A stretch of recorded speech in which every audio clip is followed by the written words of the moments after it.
Hey everyone, it's Alex, and welcome to the Marvel Snap Decks of the Week, a weekly series where I give you guys a snapshot into the Marvel Snap meta.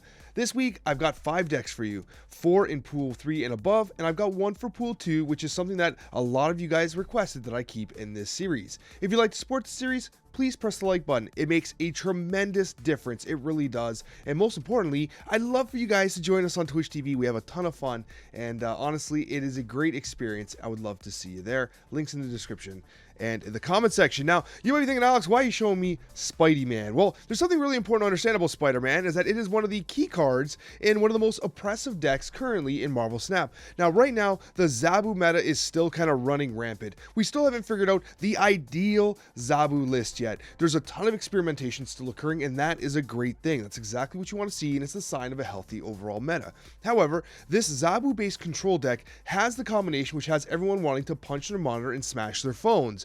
It essentially is the turn 5 combination of Spider-Man followed up with Absorbing Man, and I'm laughing as I say it because basically what you do is you lock down 2 locations and make it extremely difficult for your opponent to even play the damn game, because with 2 locations locked down on turn 6, what do? You basically have to contest only 1, and with cards like Maximus, you're usually setting up enough board pressure that it becomes pretty easy to win those game states. Now, one thing worth noting here is the restriction of Goose is lifted when you play Zabu, and it can be very restrictive for your opponent. Sunspot represents a great play with armor, and most importantly, even if you don't need to play Maximus because you pull Zabu on turn 3, the important note here is that you have a ton of high value plays. You have Rock Slide, who does dilute the opponent's deck with rocks. It's actually been pretty fun simply playing Rock Slide as a 4/6 and messing up the opponent's deck.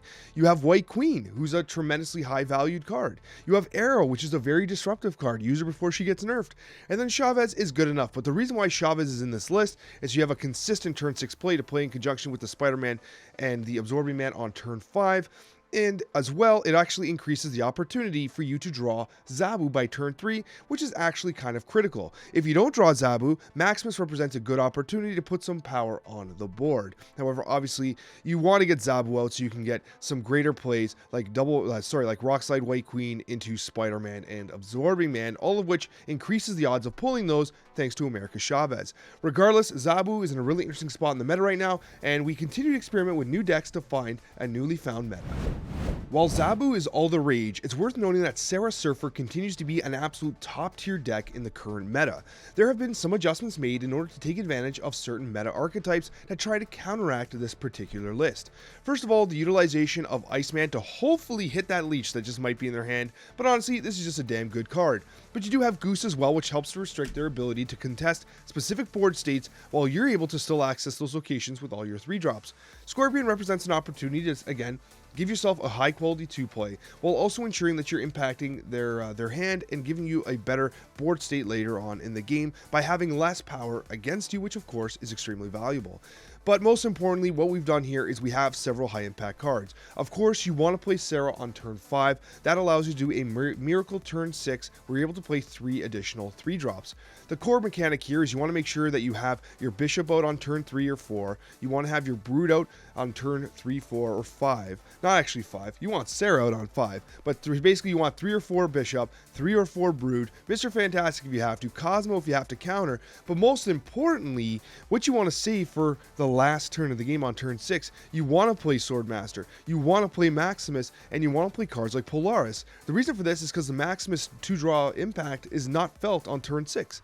Swordmaster, who cares if it discards a card from your hand? It's a 3/6 coming out on turn 6. Who cares? It's pure value. And also, if you're playing it early on, you could actually play Cosmo into Swordmaster, Swordmaster into the Cosmo, which prevents you from discarding a card in your hand. Cosmo also prevents you from giving your opponent 2 additional draws. So Cosmo is actually a very valuable card when played in conjunction with Swordmaster and Maximus to generate as much board pressure as possible, which can be extremely valuable for these particular style of decks.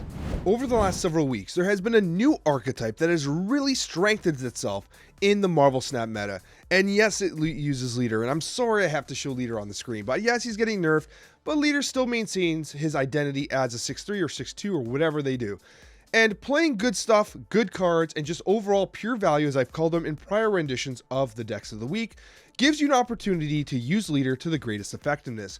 Essentially, the way this deck list works is the idea of putting as much power as you can on the board, utilizing cards like White Queen on turn 4, the opportunity to counter big plays like the Red Skulls and others that you see very often in the current meta. You often see Devil Dinosaurs. You can counter with Shang-Chi. Not necessarily good stuff on his own, but a very strong counter. Arrow represents amazing good stuff. You have the She-Hulk, which is incredible value, almost a plug-in in any deck and just gives you value. Magneto, incredible disruption and good value. You have Lizard as a 2/5, Cosmo, which is a great counter, which also allows you to play an amazing 3/7 Maximus without giving them the 2 cards if necessary. You have Iceman, which can destroy wombo combos. Hopefully you hit that leech in their hand, right? The idea of playing very good cards in Marvel Snap and then finishing on turn 6 with Leader still wins cubes. And that's essentially what you're seeing in the current meta when people just say, you know what, I'm just going to build a deck with good stuff in it. I'm going to put good cards, I'm going to put a lot of pressure on the board, and I'm going to finish it with Leader.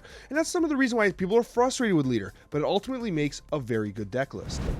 Let's say you hate the meta because, you know what, everyone's playing Zabu and Silver Surfer, Bass Negative. There's like a countless amount of these crazy combo miracle decks out there, and you're just sick of it. You just want to win cubes and win games. How do you do it? Well, look at this. It's Leech. And guess what? I think Leech is better than it's ever been. I love Leech. And this is one of the decks that I've been going to in the meta because it just puts up so much straight up value. You have Sunspot Armor, a great combination that I go to very often. You have the Ebony Maw. You may be thinking, Alex, why Ebony Maw? It's a 1/7, but you can't play there anymore. Sure you can't. But guess what? You can access it with Dr. Doom and his Doom bots. You can play Odin on top of the Dr. Doom and add even a second Doom bot. Hell, Captain Marvel can fly in there anytime she wants. So you get a lot of additional value there. Also, Wave can be very disruptive to these style of like combo-centric lists. You also have Electro, which is amazing. Yes, it restricts your ability to only play one card at a time.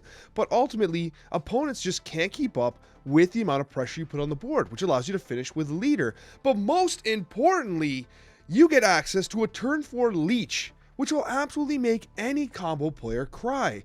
Turn 4 Leech into a Silver Surfer, Mr. Negative.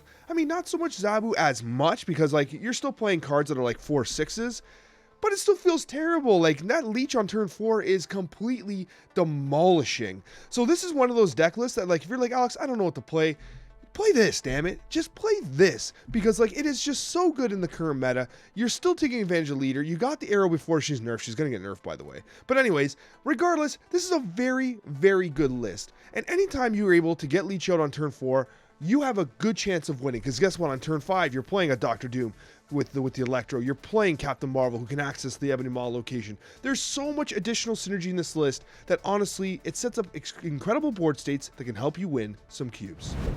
All right, all you Pool 2 gamers out there, I've got a list for you. Now, if you're looking for Zabu lists, I actually did release a Pool 1 and 2 guide for Zabu lists. I'll link it up above. So if you're looking for something like that, check it out.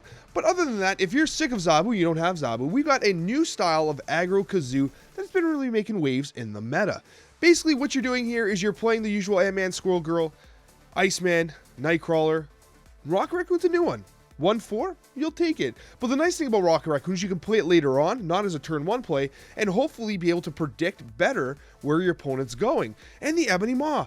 And I keep featuring Ebony Maw in this video. It's a damn good card. We keep talking about good stuff. Put power on the board. A 1/7. That's a lot of power. And guess what? You can access that lane with Mr. Fantastic. You can access that lane with Nightcrawler. You can access that lane with Squirrels from Squirrel Girl. And guess what? You've got Big Belt Angela. Big Belt Angela is going to get nice and big for you. A lot of value. Don't forget, a major combo with Big Belt Angela is to play Nightcrawler into the Angela, then move the Nightcrawler to play an additional card on top. You also got the Bishop. Bishop's going to run up like crazy. A great card in these style of decks.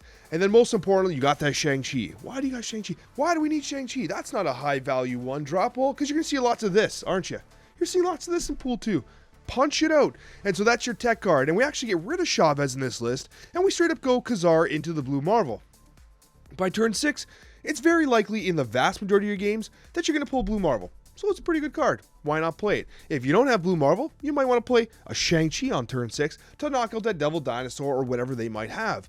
Or you can predict like a, I don't know, American Chavez play. That's where the true skill lies. But hey, let's not take those kind of risks. Let's just get on the board nice and powerful. Now, the one thing that this deck kind of lacks is a direct counter to, you guessed it, it is Killmonger, which can destroy you. So one thing that you can definitely do if you find yourself experiencing lots of Killmonger plays is I would consider taking out Bishop, and I would put armor in its place. And then what you'd want to do is you'd want to play armor in conjunction with the Ant-Man, Ebony Maw, Nightcrawler location or whatever. You don't need it for the Angela, you don't need it for the Mr. Fantastic or anyone else.